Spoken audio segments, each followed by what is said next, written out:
Hey guys, it's Maria Park. I am so sorry about our stream being basically rescheduled from yesterday because I had zero, and I mean absolutely zero, power in my house. So we had to move the stream to today. You guys are awesome though, so thank you so much for understanding. Um, but yeah, it's good to have power. As you can see, my lights are on, so I'm happy. I have air conditioning now. It was a rough night. Saturday was not the fun time for our family, let's put it that way. But yeah, so we are here to talk about Kung Fu, season 1, episode 7.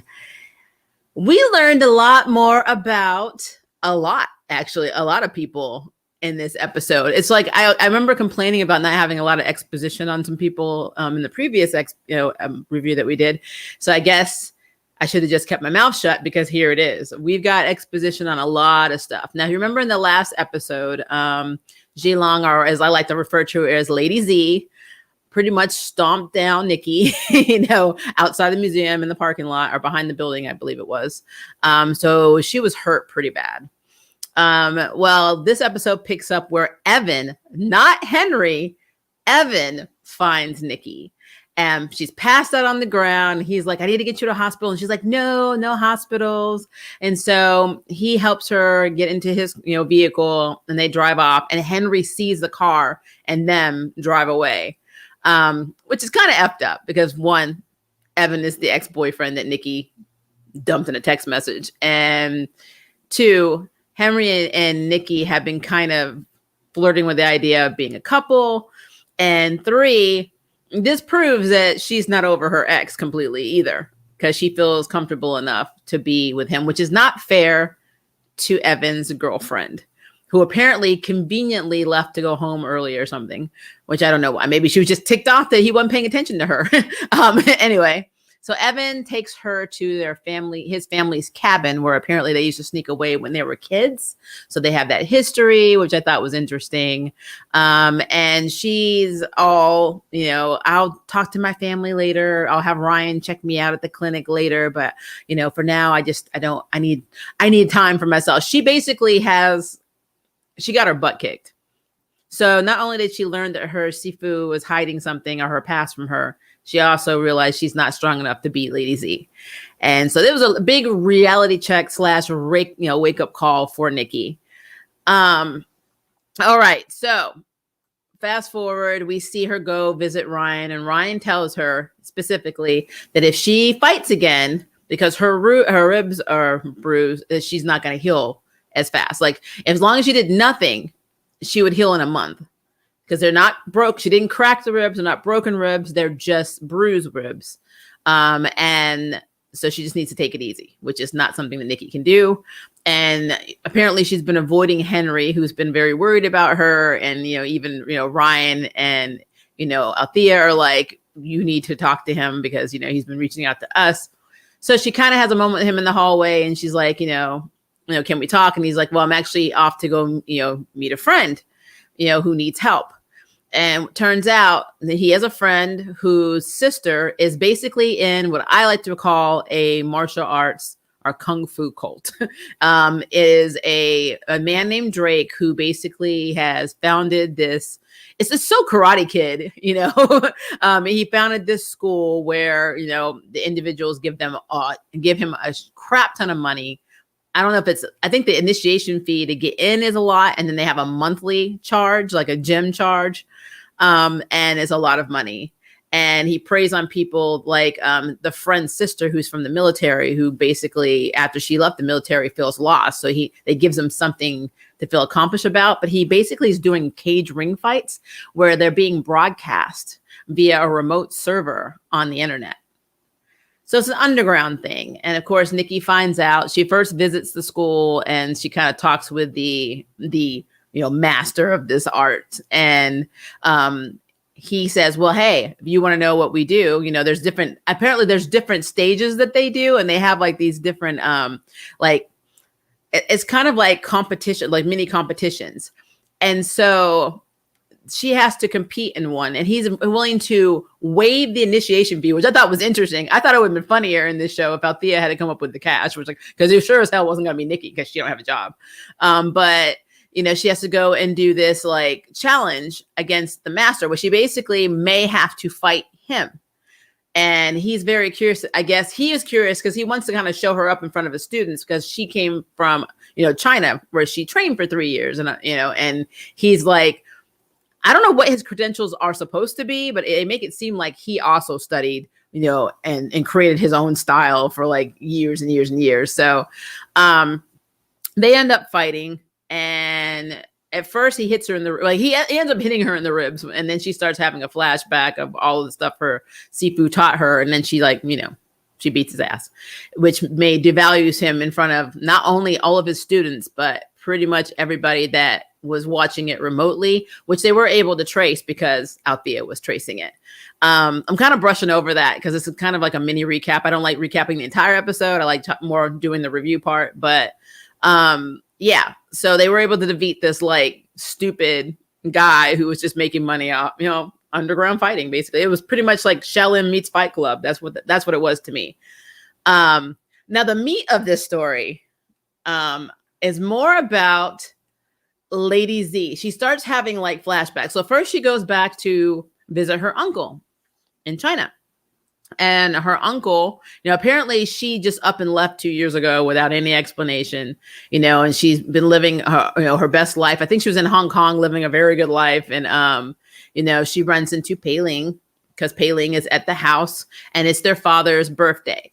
Now, through all of these flashbacks, we learned a lot, because when Lady Z goes to see the uncle, we start seeing a lot of things that happen between, you know, her and her sister when they were young.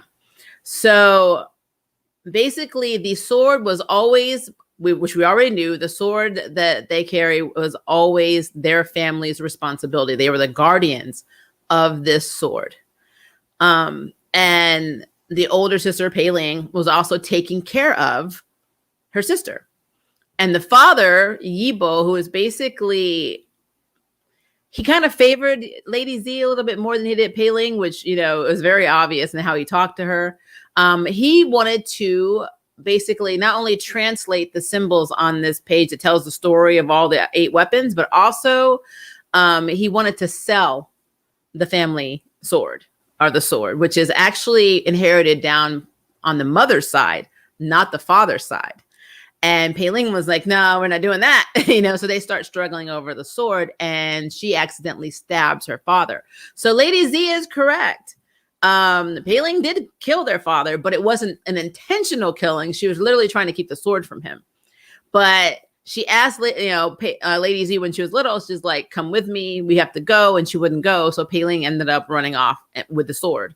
And that's what started all of the stuff in Lady Z's head on hating the sister and hating revenge. Because Lady Z is very, very, very, very attached to the dad. Even though Pei Ling was, there's a scene where Pei Ling even goes up to the father and says, we need to get medicine, you know, for, you know, Zaylan because she's sick. And he's like, well, you know, when I get this job done, we'll have medicine then. Basically, just take care of her until I can do something about it. Basically, his attitude. And, you know, it's very obvious he was not, they didn't have a lot of money. I get that. But he was not father of the year. But to Lady Z, he was everything. So Pei Ling killing her, you know, the father, messed her up. And then on top of that, Pei Ling like was sending money to the uncle who was raising her all of this time. Now, I don't know where Pei Ling was getting this money from. So that's interesting. I need to understand because she started a monastery, but she ran away with nothing. So I don't know where she got all of this money from. So apparently, and Pei Ling does say to Nikki in the pilot episode that she has done a lot of things in her past that she regrets. And I don't think she's just talking about accidentally killing her dad and leaving her sister. So I think she had a shadier past. So she must have done a lot of dirty stuff to get money. But she was sending money home to the uncle to help take care of her little sister's entire life. And the uncle basically tells Lady Z this now as an adult, and she gets even more pissed because, the one time she ran into Paling when she was an adult and they were talking, and Paling like apologized, and Lady Z says, if you want to repair our relationship, you want to reconcile, then give me my family legacy, give me the sword. And Paling wouldn't do it. And so that was that. But I guess that Lady Z at this point is so nuts. She was like, F that, I'm going to get the sword. Or maybe somewhere in that process, she learned more about the history of the 8 weapons. And what's really interesting to me was the man that raised her, the uncle who literally took care of her since her dad died, she was willing to kill him too. She was like, tell me where the papers where my dad was translating, or I'll just kill you, basically. And I'm like, girl is nuts. Lady Z is insane. I mean, at this point, there's no way that she's not insane. So yeah, that's a problem. But through all the flashbacks, we do realize that Lady Z blames Paling for all of her problems. Everything that went wrong in life, everything, losing her daddy, having lived with the uncle, not being a part of the legacy, being abandoned by her, everything is her fault. So yeah, it was definitely, I hate saying a crime of passion because it makes it sound incestuous, but that's pretty much what that murder was when Lady Z killed Paling. So there's that. Now, also side note, we did have a little Henry moment with Nikki, where Nikki, after everything's said and done, and she beats Drake, the crazy, money grabbing pretend master. She wants to talk to Henry, and Henry basically says, I saw you get in the car with Evan. I saw you guys drive away. I think you need to work out your feelings for your ex before we can do anything else. So we cannot move. He's putting the pause down on their relationship. And I'm like, you know what? Good for you, Henry. Because if he had not done that, I would have been very upset. If he would have been one of those people that were like, CW style, I'm going to fight for you. You're going to be mine. Blah, blah, blah, blah. CW drama triangle. I would have been really upset. Now, I hope they don't actually retcon this in the next episode. But for now, Henry seems to have sense, and I'm here for it. So I like him. I like him with sense. But yeah, the whole thing, like, honestly, with the whole Nikki and Evan and Henry thing is very weird in general, because I don't know where she's coming from at all with this. Because, I mean, you dumped this guy in a text message 3 years ago, and now he's moved on with his life. Technically, he hasn't. You can tell he hasn't, but he has a girlfriend. He's assistant DA, and you're coming in to mess him up. So Henry really is the only one that has sense in this series in terms of relationships. And that's honest to truth. Like, none of them have sense. The parents don't have sense. Althea doesn't have sense. Ryan, as cute as he is, he didn't have sense.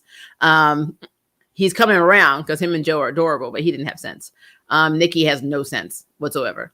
And to add on to that, we learned, which I said this in the effing beginning, they were going to do this crap. I told you, go back to my pilot review, and they did exactly what I said. So Mei Li, Nikki's mother, basically found out about the underground fight because she went and looked on the computer, because, in the CW, nobody logs off their computers and puts a password on. So she went and got the address and went to see Nikki fight. And then she waited for Nikki at home.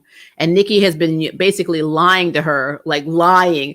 And this is what's really funny about lying in the CW. Lying only works one way.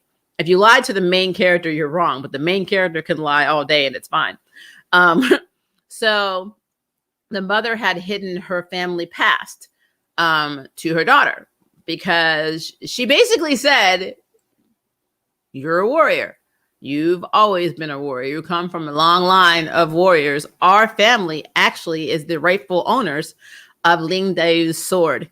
And they are direct blood descendants of Ling Dayu, and only one daughter per family can use all of the weapons, I guess. I'm assuming they're saying the sword, but I think you can wield all of the weapons. And that's probably why she got the barn mark on her hand, is because she is the chosen one. And so Mei Li is like, I hid this from you. I didn't want to be part of the family. Everybody, we knew it, but, my sister went, crazy looking for it, thinking she was the chosen one. And I didn't want that for you. And all Nikki heard was, you lied to me. Like, You didn't tell me the truth. My whole life, you didn't tell me anything. I've been trying to find myself and you've been holding me back. And I'm like, she actually was being a mother and making a choice for her child. You actually have been lying to her since the day you came back to San Francisco, saying you're helping out Thea with this, or you were going off to do this. I mean, she lied to her 4 times in the episode. I'm like, but doesn't matter because Mei Lee kept the fact that her family was the original sword holder. So that means that Pei Ling's family were just guardians holding the sword for Mei Lee's family, who are the actual descendants of Dayu. Told you. I knew that was going to happen. And the father, like Nikki gets the keys from the dad because she has to leave. I can't handle this. I got to go. She like loses it. And the father was like, looks at Mei Lee and is like, what have you done? And I'm like, what? So that makes me think that the father knows about the family as well and didn't want her to know either. So I wonder if she's going to get mad at daddy for that as well, because her and daddy are closer than her and mommy. So like I said, it's interesting. It is very interesting. But that means that also Ryan and Althea are also the descendants of Dayu, but only Nikki is the one that inherited the legacy of she has the chosen one blood to use all the swords. So yeah, that's a thing. I'm assuming that the deal that Althea made with the rapist is going on because Ryan still has a job at the clinic at the community center. It's still open. They're still they're still doing business. I don't actually know how I feel about that. I'm still in my feelings about that. I'm gonna be real with you. I don't like the idea of the message of taking money, to keep quiet over rape. That just, I'm really hoping that is not what's going to actually continuously happen in this series, because I've already had a problem with how Charm deals with mental illness. I don't want to have a problem with how sexual assault is dealt with in Kung Fu. So I would have an issue with that. But I mean, again, it's just a thing. And like I said, none of them are really stable when it comes to relationships. And what I mean by that is Althea still can't tell the man she's about to give her entire life to that she was raped. Can't tell him. Told her sister, can't tell her brother, can't tell the rest of her family. So she's not good at dealing with any of that, which I understand is traumatizing. But at some point you have to think, by you signing that paper and taking that hush money, you just greenlighted him to do it to other women in that office. So everything that comes after you, I hate to say it this way because it sounds horrible as a woman, but by you not speaking out, you are a little bit part responsible for not keeping it from happening to somebody else. Because you have, and I know people are kind of like on the fence of that. When you're a rape victim, you don't have an obligation. And I understand that. It is very sensitive. It is a very, personal and traumatizing thing. But at the same time, think about all of those people after you that are still going to be working for him in that office and doing the same. They're going to do this, go through the same things that you went through. And you could have stopped and prevented that from even happening to these people. Because, I mean, that's how, if I was in that position after her and it happened to me, I probably would feel a little resentful knowing that there were women before me that didn't come forward. And so now I'm in this position. It's a thing. It's a thing. And then also with Ryan is just a baby gay. So I love him to death. He's had hookups, but he doesn't have relationships. So I love it. But the thing that's going to be interesting for me still is the fact that his parents didn't react well to him saying he was gay. How are they going to react to Joe?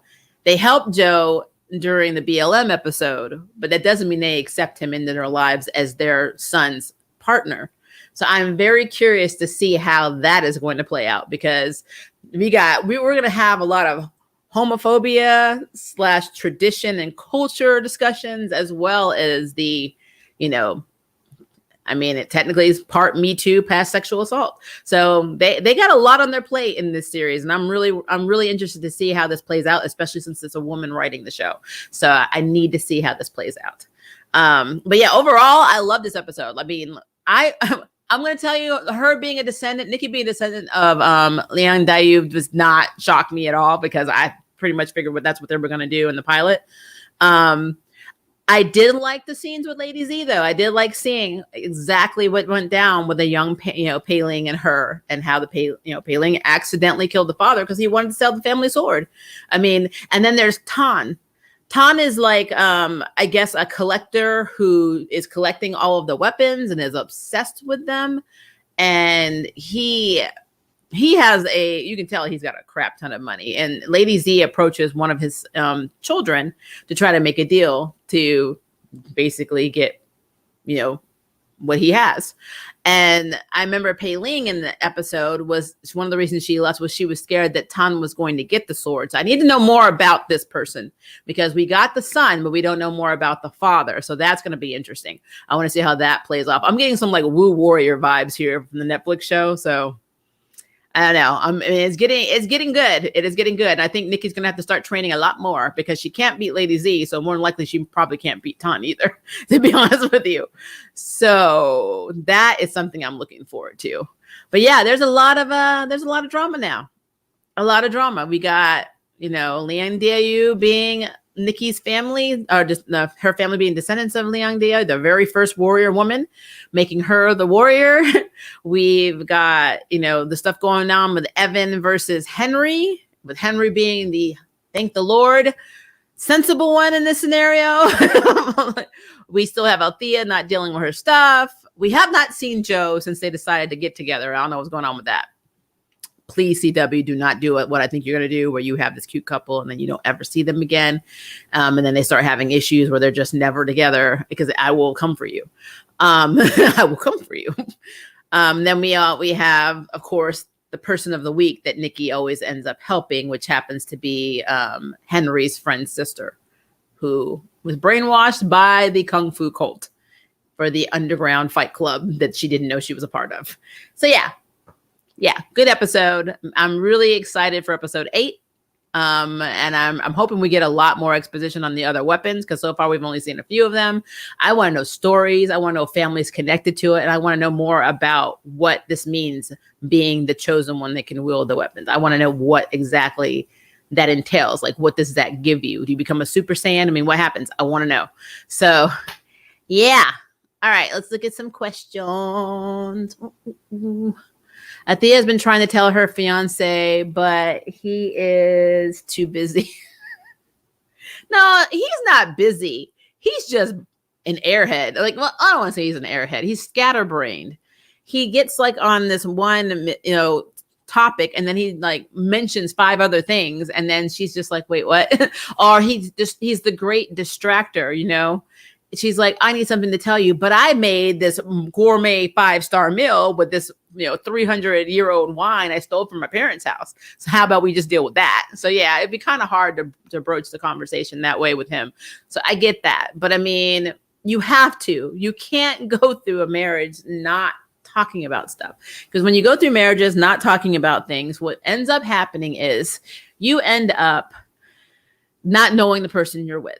And when stuff comes out, sometimes they get hurt by it because they're like, well, why didn't you feel that you could tell me these things? I mean, it's going to come back to bite her in the ass in the end. So she needs to do it before they get married. She can see what his reaction is. She can see where they stand, because one of the things she also worried about was how this guy's downfall will affect her fiance and her fiance's family, because their money is tied up in some investment wise with some of his business stuff. So she needs to know. She needs to know 100%. I think Nikki's mom's long-lost sister is Xiaolin's mom. They don't know what happened to her, and they are both descendants of the Sword Guardian. That may be true. They could be cousins. That would be so. How ironic is it that Pei-Ling found her cousin and trained her? I think that's interesting. When watching this episode, I was like, Maria was right. Nikki's mom's family are guardians, but does this mean she is Xiaolin? We'll call her Lady Z's cousin.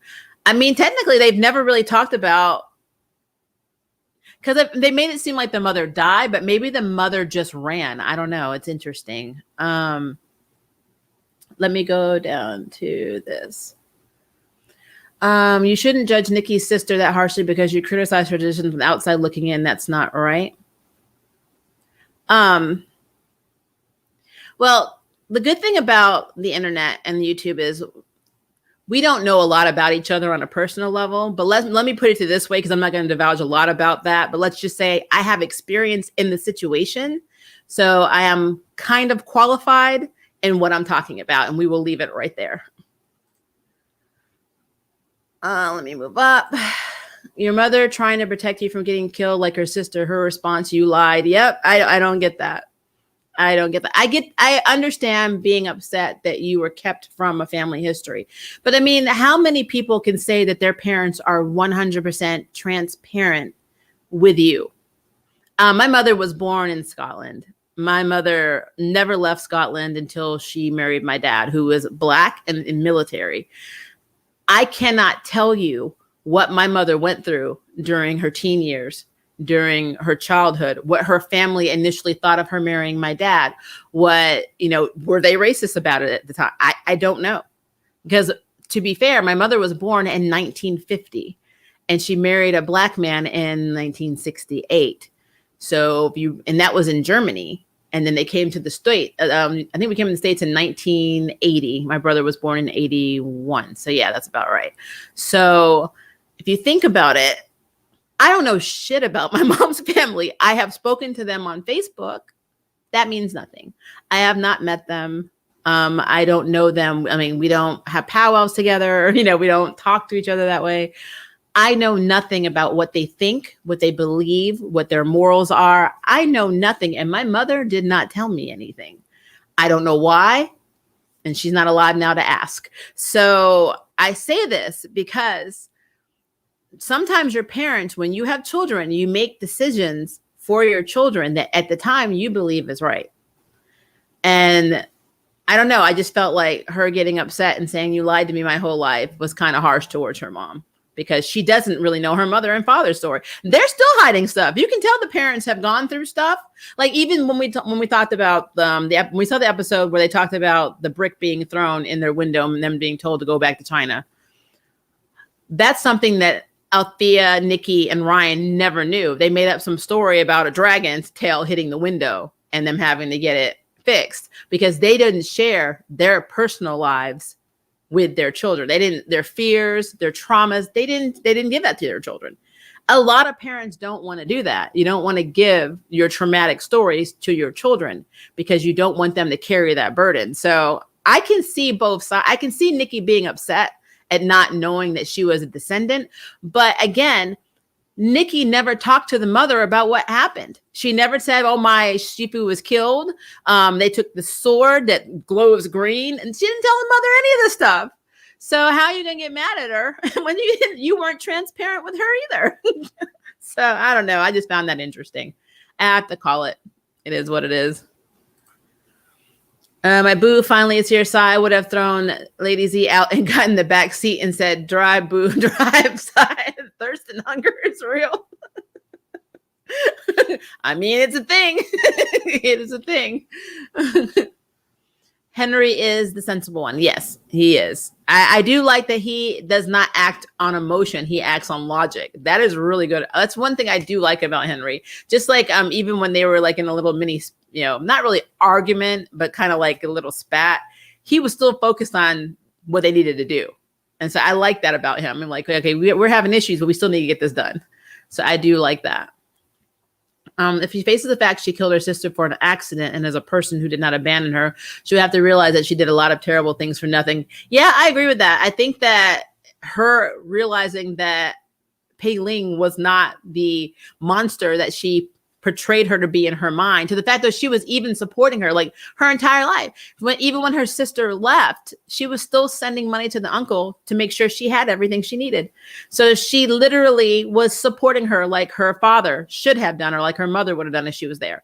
So yeah, I think, and that's what normally happens. It happens a lot in comic books. If you read comics, that a character will hate a character for a reason that's not actually true. And then when they find out what actually happened, they're like, they can't go back and admit how wrong they are. So they do worse things and they end up being worse than they were when they were mad. So, because then they were justified. Now they're like, well, I'm a villain now, so just F it, That's what I think is happening. How does Lady Z get money? Okay, so remember we had this conversation about the CW bubble. So there is a bank account in all CW shows that people have access to, because that's the only way I can explain how people are able to get fired from their job and to quit their jobs and still have a roof over their head and food and electricity and running water and not have to live on the streets. Lady Z has access to this fund, but they did show that she was actually working in Hong Kong successfully in the flashback when she first came back to visit the uncle on her dad's birthday. So maybe whatever she was doing for work in Hong Kong is where she amassed her money, or maybe even her fortune. And that is why she has what she has. Because when she did come, she did have on nice clothes. You know, she was dressed really nice when she was coming to the uncle's house when she first sees Pei Ling for the first time in years. So more than likely, that is actually her own money. That's what I think. Okay. But I don't know. I really think that where they're going with this is interesting. And like I said, if you're a big Wu Warrior fan, then you will definitely, I think you're definitely like what's going on with the show. I have a theory. It's going to be a lot like Wu Warriors. I really do. Now, will it play out like Wu Warriors? Because I don't think Lady Z has to die. But then again, I don't know. Like I said, this is a different thing. I like the writing of this show so far. Like I said, the only only issues or nitpicks I have been with Althea and with, you know, kind of them not showing not really consequences, but like the effects of what's going to happen with, you know, Ryan's relationship. Because if he goes to this wedding, is he not going to bring his boyfriend as his date? And is this going to be one of those where I've seen so many dramas as a queer woman? I have seen so many movies and TV shows where the couple normally breaks up in the relationship because one is fully out and proud and the other one is still, even though they're trying to get out of the closet, they still are scared to come out to their family or their friends. And, you know, they haven't crossed that threshold yet. And I'm worried that that's going to be what happens with Ryan and with Joe, that they're going to have that relationship where it's a great relationship when they're together, but because, you know, Ryan can't face his family, that he may actually lose his boyfriend. I don't know if that's going to be a thing, but that might be an episode in the future that comes out, because he specifically did say that his dad didn't really talk about it. Now the mother acted like nothing happened, like he didn't say anything, and the father was just weird around him for a while. So I don't know what's going to happen with that. It's interesting. It is very interesting. So I'm really looking forward to see how that plays out. Because again, I made a video on this on my Approach to Yuri channel. There are so many couples, especially on the CW, where their relationships are just gone. I mean, it's like, I think one of the longest running ones was Cheryl and Tony. And now they're just so dysfunctional and like not even together. And it's like a lot of fans were like upset about it, even though I know Tony wasn't getting a lot of story or plot. That to me, that had nothing to do with their relationship. It had more to do with the writing. But yeah, they break up all of these couples. I mean, they did it with Lexa and Clark. Well, they killed Lexa. Everybody on Legacy that's LGBT that doesn't last long. It just seems to be a pattern. It's a pattern. And it's annoying. And I'm really hoping that Ryan and Joe do not succumb to this pattern that happens all the time, especially on the CW. So yeah, but that is my review. Again, I am so sorry about the power outage yesterday. I know my building was built in like the end of the 18th century, so early 1900s. And sometimes I feel like the wiring is still in the 1900s and not in 2021. So if a leaf falls, the breaker goes out. And it's not the type of breaker where you can just flip it up. It is actually physically downstairs in a big container thing that's locked. And they have to call an electrician.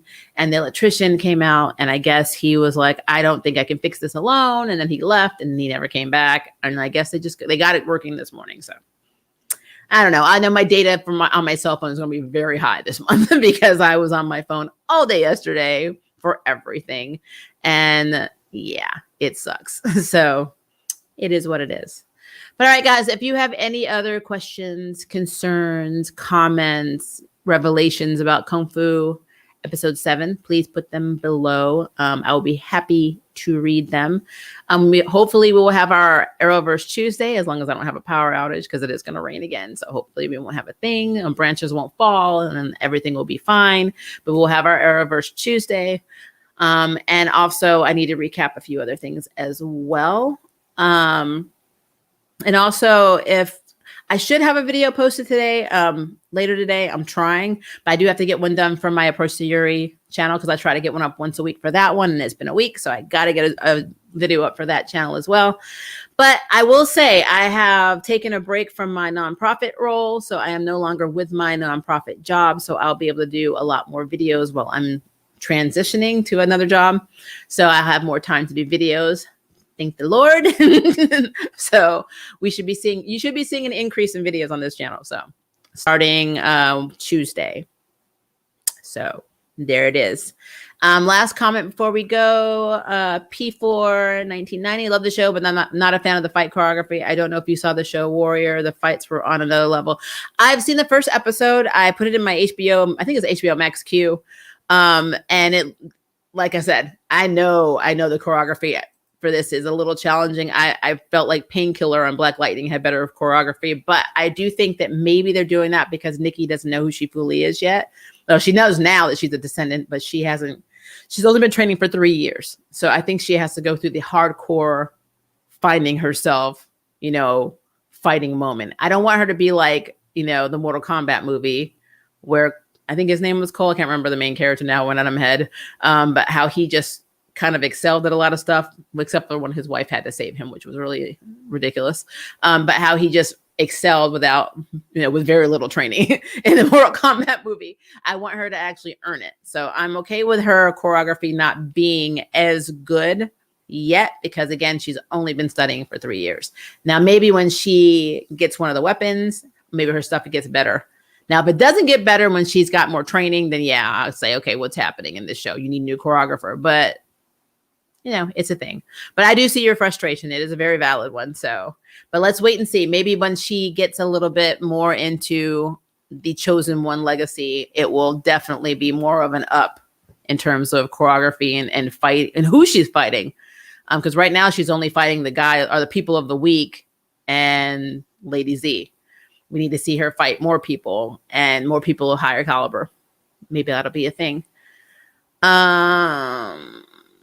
One more thing. Maybe Nikki should train the rest of the siblings in Kung Fu and face Lady Z together as her posse or squad team. I would love that, because you see Althea breaking a nail. I mean, she'd be like, nope. And Ryan, it would be hard for Ryan because Ryan's a doctor and he swore that, he swore to do no harm. So it's hard for doctors to go and hurt people when you inevitably just have to patch them up. So, I stabbed you or I kicked your butt and now I'm going to nurse you back to health. So that's been my qualm a lot in a lot of comics when I see somebody who's like a physician and they're going and beating someone's butt and I'm like, but you took that progress. Like, oh, you can't do that. I don't know. It's just a thing, I thought. But all right, guys, I will get back with you. Hopefully, again, I will hopefully have another one. I'm watching Lucifer too, season 5B. So I'm going to try and get that video out this week because I love that show. And then I'm still trying to get my Jurassic Park one up too. So it's coming. I know. Bear with me. But have a very good rest of your weekend and happy Memorial Day. As a military brat, I am very pro Memorial Day. So if you have a loved one or you yourself are in the military, I respect you tremendously. And if you've lost somebody who's in the military, my heart goes out to you. I understand the pain of that too. So again, happy Memorial Day. I love you guys. And I will talk to you at the next stream.